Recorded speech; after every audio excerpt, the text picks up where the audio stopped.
नमस्कार, आपके साथ मैं हूं वैशाली और आप देख रहे हैं केपीपीएन न्यूज। नमस्कार, मैं कुमार नंदन पाठक। आप सभी का स्वागत है केपीपीएन न्यूज चैनल में। जैसा कि आप सभी को पता है कि 2022 विधानसभा चुनाव को लेकर सभी राजनीतिक पार्टियों के प्रत्याशी जमीनी स्तर पर उतरकर जमीनी स्तर पर बहुत ही महत्वपूर्ण ढंग से अपना कार्य करते नजर आ रहे हैं और जनता के बीच एक अलग सी पहचान बनाते हुए नजर आ रहे हैं।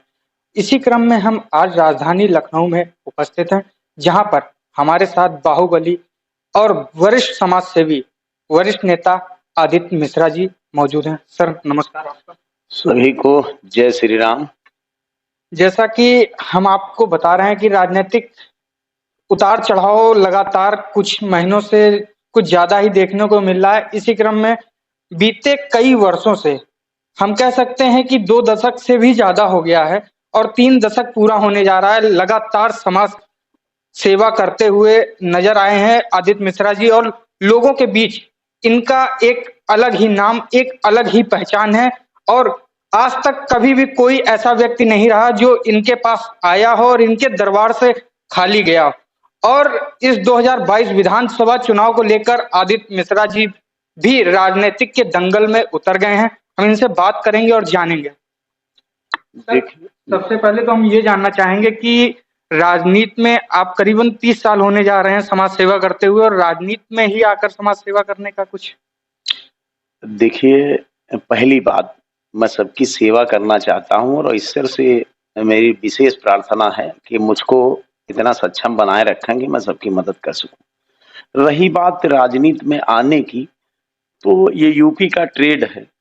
जब तक कि आप राजनीति में नहीं आते हैं तब तक शासन के अधिकारियों के कानों में आपकी बात गंभीरता पूर्वक गूंजती नहीं है। राजनीति में आपका आने का उद्देश्य तो समझ में आ गया। इसके साथ एक चीज और जानना चाहूंगा, क्योंकि समाज में कई राजनीतिक पार्टियां हैं, सपा है, बसपा है, प्रसपा थी जो सपा से गठबंधन हो गई है, कांग्रेस है, बीजेपी है और कई भी अन्य पार्टियां हैं। बीजेपी में ही आना आपका अहम कारण क्यों रहा?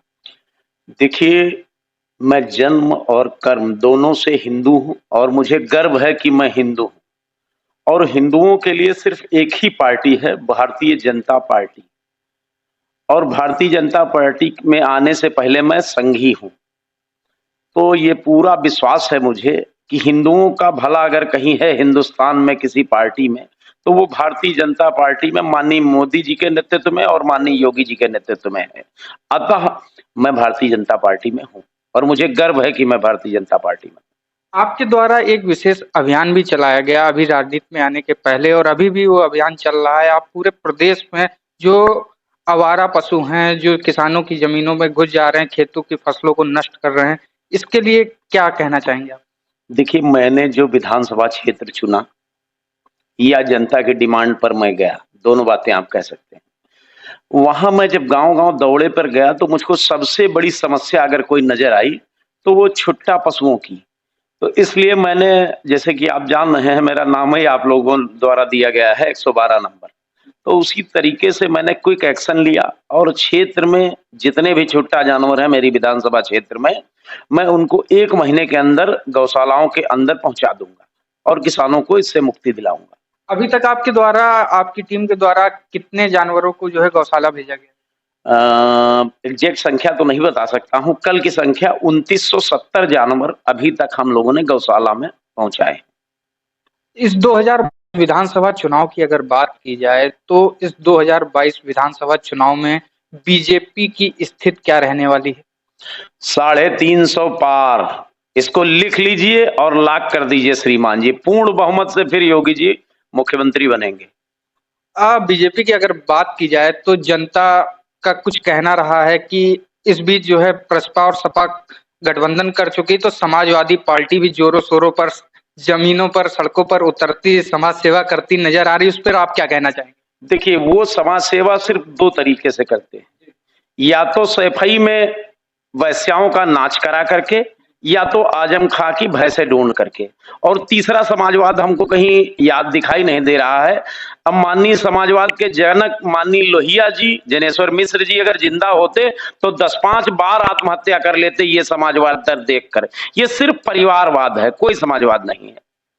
समाजवादी पार्टी द्वारा सिर्फ अपने परिवारों का ही साथ दिया जा रहा है, जनता का कोई हित नहीं किया जा रहा है, इस पर आप क्या कहना चाहेंगे? वो नाच दिखा नहीं रहे हैं। जब आएंगे तो इस बार, अभी पिछली बार लंदन से बग्घी मंगाए थे, इस बार देखिए कहीं और से मंगाएंगे, अब फव्वारे मंगाएंगे और नाच दिखाएंगे सबको, कभी लौंडा नाच, कभी वैश्याओं का नाच। ये उनकी संस्कृति है, इसलिए अब उन पे क्या कहा जाए। अगर टट्टी पर छींटे मारेंगे तो अपने ऊपर आएंगे। अभी कुछ दिन पूर्व की बात की जाए तो अखिलेश यादव पूर्व मुख्यमंत्री द्वारा इस बात का ऐलान किया गया था कि जो कोविड काल चला है पूरे विश्व के लिए बहुत ही निराशाजनक रहा है।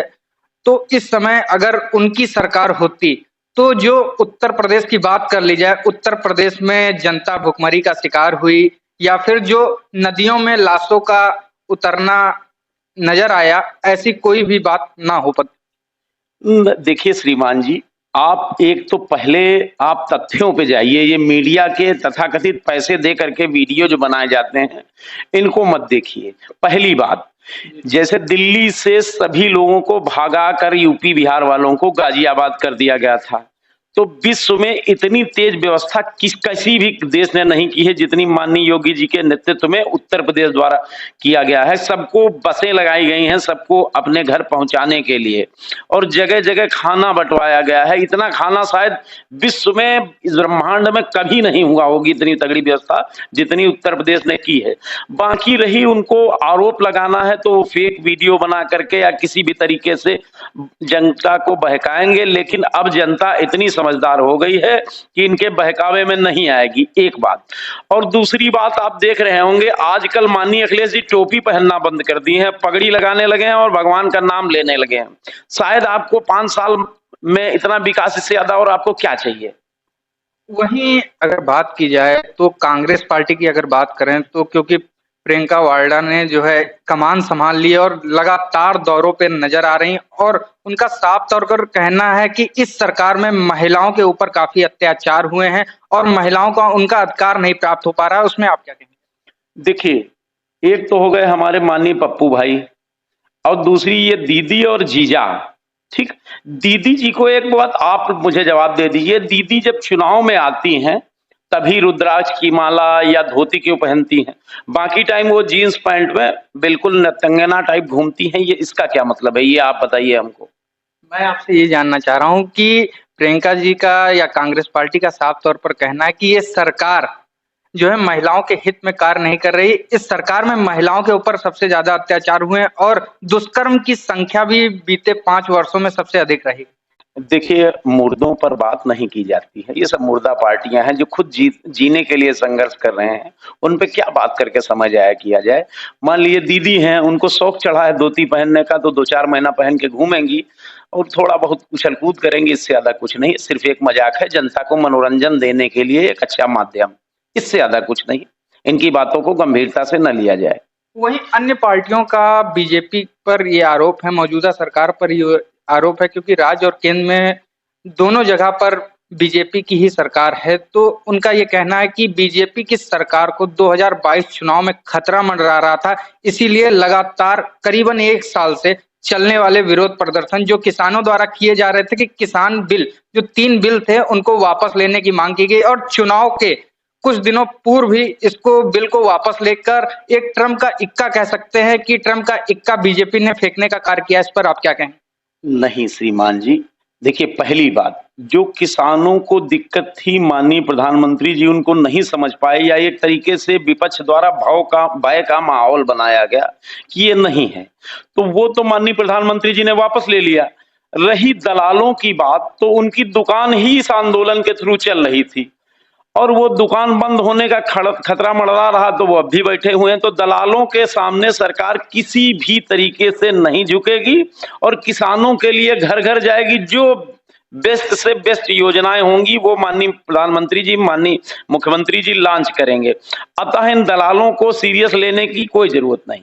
अगर ये बिल वापस लेना था तो ये चुनाव के कुछ महीने पूर्व ही क्यों लिया गया, जब चुनाव का एक हिसाब से कह सकते हैं कि धारा 144 लगी हुई है, उस समय इस बिल को वापस लेने की क्या आवश्यकता थी? इस बिल की खामियां बीते 1 वर्षों से जब लगातार कई किसान संगठनों द्वारा, कई पार्टियों द्वारा इसका विरोध किया गया, किसानों द्वारा चिल्ला चिल्ला कर कहा गया, जहां आप देख सके दिल्ली में लाठी तक भांजी गई और कई प्रदेश की बात कर लें तो कई प्रदेश में जो है इसका आपको नजारा देखने को मिला और किसानों द्वारा लगातार इस बात को चीख-चीख कर कहा गया।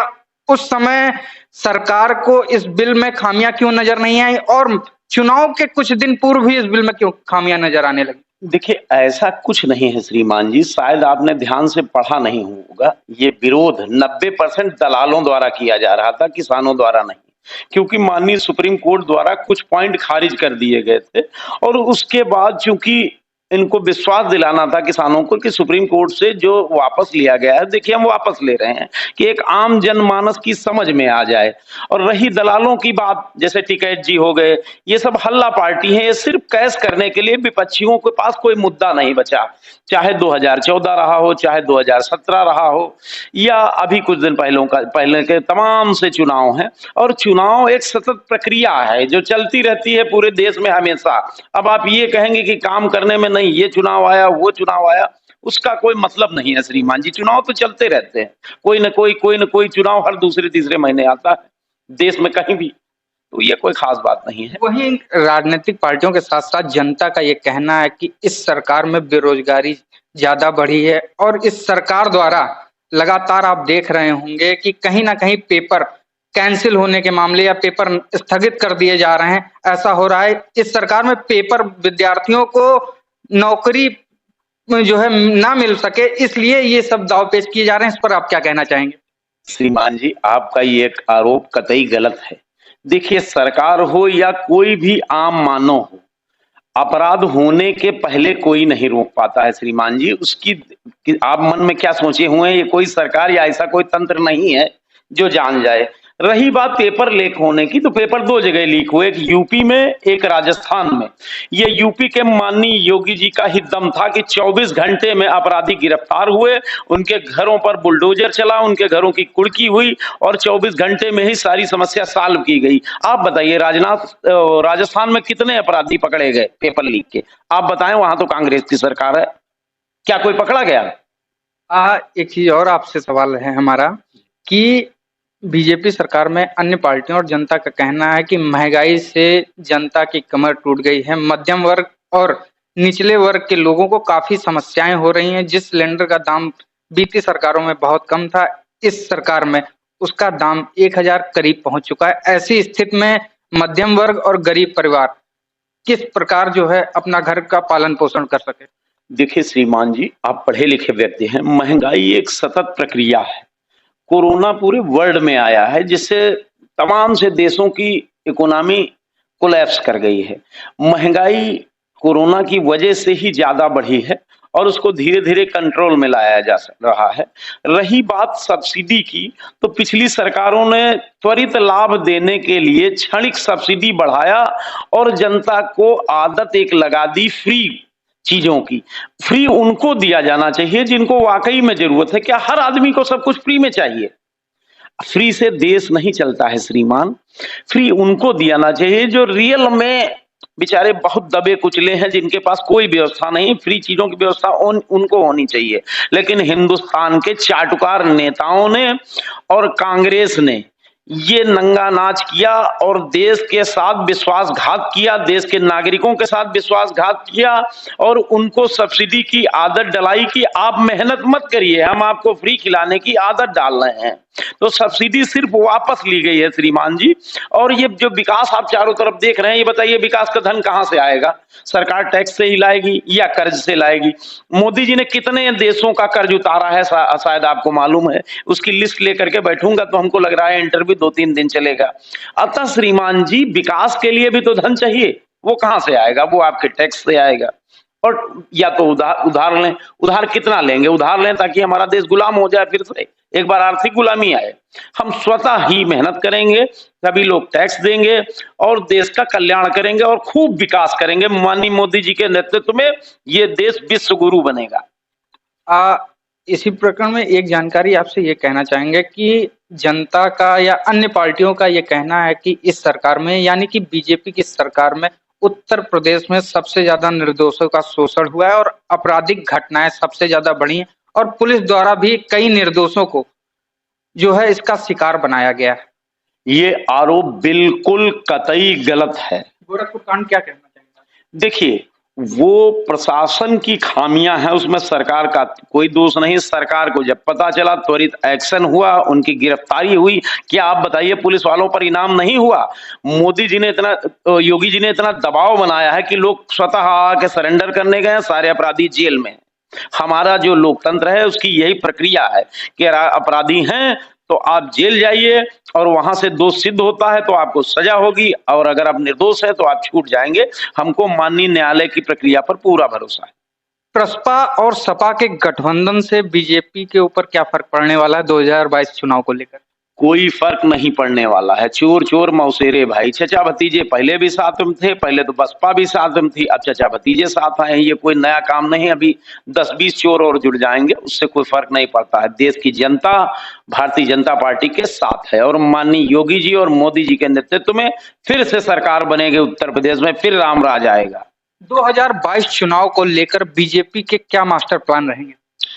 देखिए, मास्टर प्लान की बात तो बड़े नेता जान सकते हैं। बस हम लोग ये जान रहे हैं, हम लोग छोटे कार्यकर्ता हैं, कि किसी भी कीमत पर भारतीय जनता पार्टी को दोबारा सत्ता में लाना है और देश के विकास में सहयोग करना है।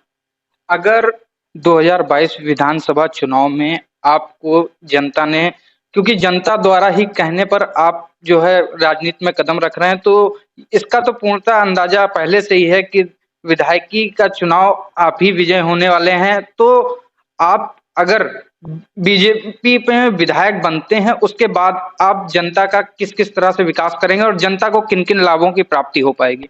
देखिए, सबसे पहले मेरा जो मेन फोकस रहेगा, एक तो रोड पर बक्सी तालाब की रोडें एकदम चमकती हुई नजर आएंगी, ये मेरा पहला काम होगा। और युवाओं को रोजगार, ठीक, ये दो मेरे प्रमुख मुद्दे रहेंगे। उस रोजगार को आप सरकारी नौकरी से मत जोड़िएगा, चाहे वो व्यवसाय करें या जो जिस लायक है उन हाथों को वो काम मुहैया कराया जाए, और रोडों पर विशेष फोकस होगा मेरा। और जैसा कई मामले आते रहते हैं आपराधिक घटनाओं को लेकर के, उस पर क्या रहेगा? देखिए, एक तो अपराध बहुत ही कम हो गया है, और माननीय योगी जी के नेतृत्व में जो अपराधियों के लिए बुलडोजर बनाया गया है वो बदस्तूर जारी रहेगा। सुधर जाइए, अन्यथा सुधार दिए जाएंगे। यहाँ काम करिए, विकास की बात करिए, सारी बातें करिए, पर अपराध की बात बिल्कुल मत करिए। अपराधियों का मुंह तोड़ जवाब दिया जाएगा और उनके फन को कुचला जाएगा। जी, आपका बहुत बहुत धन्यवाद। लखनऊ से कैमरामैन प्रशांत अवस्थी के साथ कुमार नंदन पाठक।